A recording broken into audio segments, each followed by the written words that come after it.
There's so much more to uncover about the true identity of LD Shadow Lady. As we have discussed in a recent theory on the channel, Lizzie didn't just reveal that she was a cat during her 9th episode. Lizzie also tells us that she is descended from a long line of jungle cat villagers. These cats were once overseen by a human emperor who ruled his empire with an iron fist, placing the kitties in cages and enforcing a ridiculous dress code onto his citizens. If you hadn't guessed by now, I think we can say it's pretty clear that Lizzie's ancestors were ruled by Emperor Joey of the Lost Empire during season 1 of the SMP. During season 1, Joey separated his original jungle cat villages into social classes, the purebloods and the mudbloods. Okay, see, that's what you're all supposed to look like. Which is a clear reference to Harry Potter. In the Harry Potter novels, a mudblood refers to a witch or wizard who came from a family made up entirely of muggles, or people who were born without magical abilities. When you are pureblood, however, you're a witch or wizard who was born with 2 magical parents, meaning you have no muggle blood flowing through your veins. In the wizarding world, pureblood wizards are often seen as superior to mudblood wizards, and they are often receiving higher social status as a result. As for how this relates to Joey's empire, his pureblood villagers retain all the features of a cat, meaning they hail from a pure bloodline. His mudblood villagers, on the other hand, only have some cat-like features, such as their heads, while still retaining the body you would see on normal Minecraft villagers.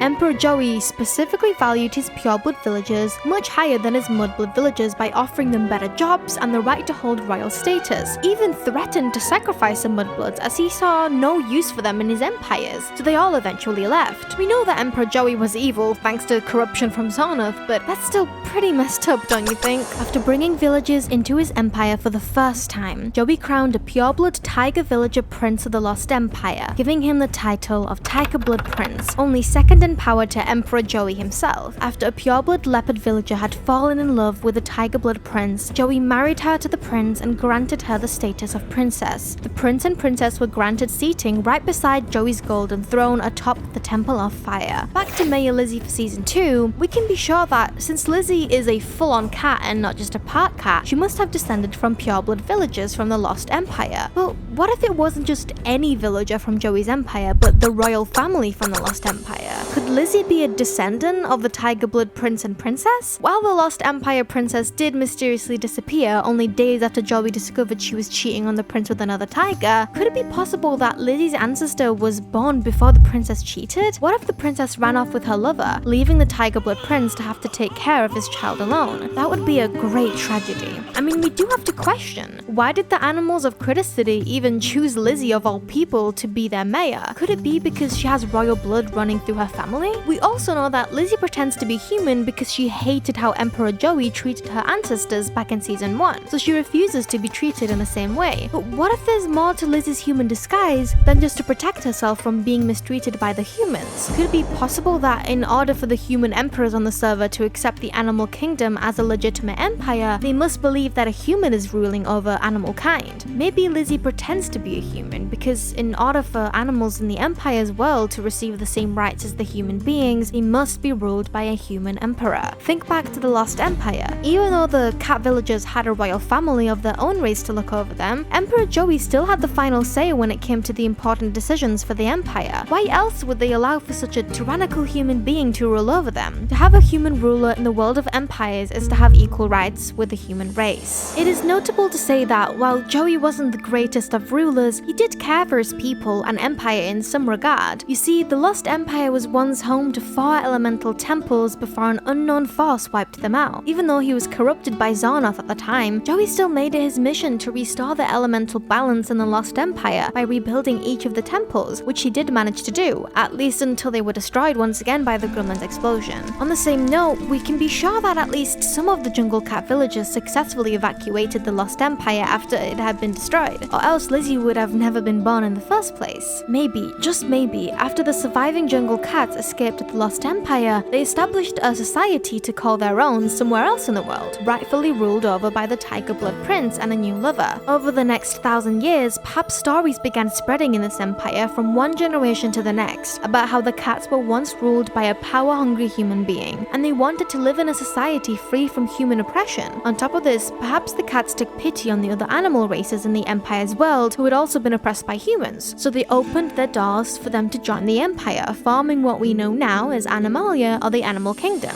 Naturally, just like in our own world, ancient kingdoms that were once ruled by a monarchy tend to shift to a more democratic style of government as they move into the modern times, which could explain why Animalia now has a mayor and the Critter Council to help make decisions for the kingdom, instead of a prince or an emperor. This makes Animalia a safe haven where all of animal kind can be free from human influence, and a place where all animals have equal say no matter where they come from or what they look like. It's like a utopia, a zootopia if you will. Pretty sure I came up with that. That's not to say that Animalia doesn't have some dark secrets of its own. For example, Lizzie secretly has foxes beneath the Empire being used as unpaid servants in Lizzie's Sweetberry farm. Lizzie also has taken up the dark art of necromancy on the server in a recent episode, where she turned 2 of her villagers undead just to bring them back in order to get better traits from them. All in all, however, Critter City is still a welcoming place to animals of all breeds, shapes, and sizes. So what happens if or when Lizzie's true identity is revealed to the rest of the server? Well, we can't say for certain if the other emperors would treat her in the same way Emperor Joey did to her ancestors. But if they did, Lizzie fears a fate worse than execution, being pet like a cat. If the other emperors fail to see that animals are people too, Lizzie might just be on the brink of starting an animal revolution on the Empire's SMP. Imagine animals from every empire revolting against their masters, joining the resistance in Animalia and defending their right to their own lives. If an event like this were to take place in the SMP, we can be sure that some animals might remain loyal to their masters, such as Deputy Norman to Jimmy, Bubbles to Mythical Sausage, and Tortoise to the Great Witch Shelby, but not all would choose peace. As we have already seen in a recent episode, Lizzie already has a trusty squadron of dogs that protect Animalia, so it seems like Lizzie has already taken the first few steps to amassing an army. Lizzie has also begun fortifying the Critter City, as she has recently dug out a moat, filled it with water, and placed several axolots in it as guards. We can only hope that the animals from Critter City will try to make peace before things get out of hand. Or should we say, out of paw.